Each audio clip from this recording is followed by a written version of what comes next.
Hi friends, welcome to Salem Padma Samayal. நம்ம channel இப்போதான் புதுசாக பார்க்குறீங்கன்னா சப்ஸ்கிரைப் பண்ணிக்கோங்க, பக்கத்தில் இருக்கிற பெல் பட்டனையும் அழுத்திக்கோங்க.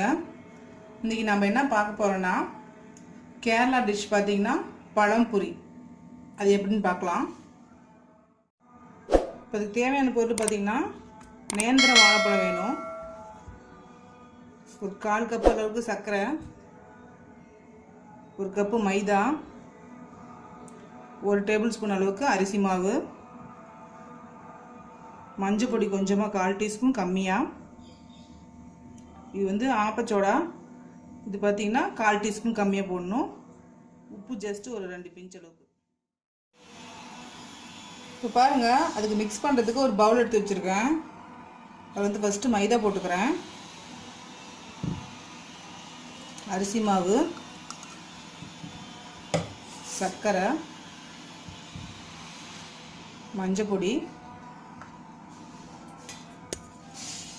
சோடா மாவு,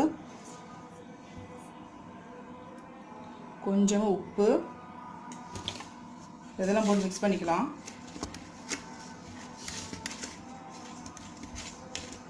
இப்போ தண்ணி ஊற்றி மிக்ஸ் பண்ணிக்கணும்.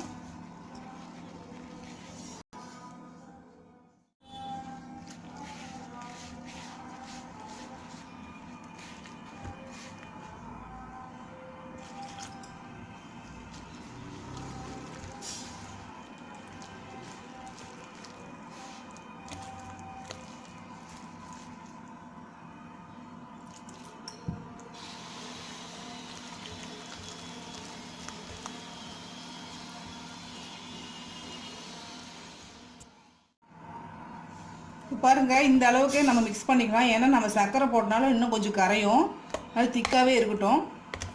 இது அப்படியே தனியாக வச்சிடலாம். இப்போ வந்து இந்த பழத்தை கட் பண்ணிக்கலாம்.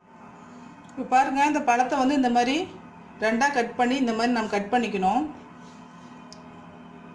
கத்தி வச்சே பண்ணிக்கலாம்.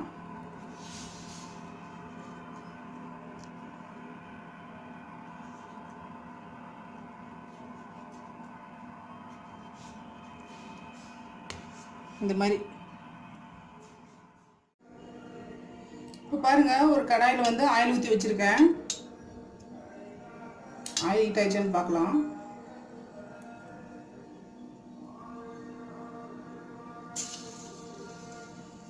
இப்போ ஆயில் ஹீட் ஆயிடுச்சு. இப்போ இந்த பழத்தை வந்து இதில் டிப் பண்ணி போட்டுக்கலாம்.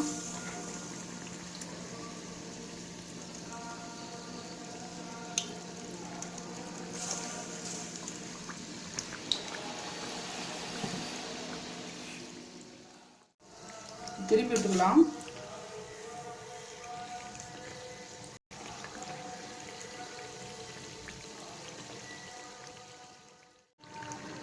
பாருங்க, நல்லா செவந்துருச்சு. இந்த மாதிரி கலர் மாறணும். மாறணும்னு எடுத்துடலாம். நம்ம பழம்புரி ரெடிங்க. இப்போ பாருங்க, நாம் செஞ்ச பழம்புரி ரெடி ஆயிடுச்சு. இது கிட்ஸுக்குலாம் ரொம்ப நல்லதுங்க உடம்புக்கு. இந்த வாழைப்பழம் சும்மா கொடுத்தா சாப்பிட மாட்டாங்க. இந்த மாதிரி நம்ம பழம்புரி மாதிரி செஞ்சு கொடுத்தா சாப்பிடுவாங்க. இந்த வீடியோ உங்களுக்கு பிடிச்சிருந்தாக்க மறக்காமல் லைக் பண்ணுங்கள், ஷேர் பண்ணுங்கள், கமெண்ட் பண்ணுங்கள்.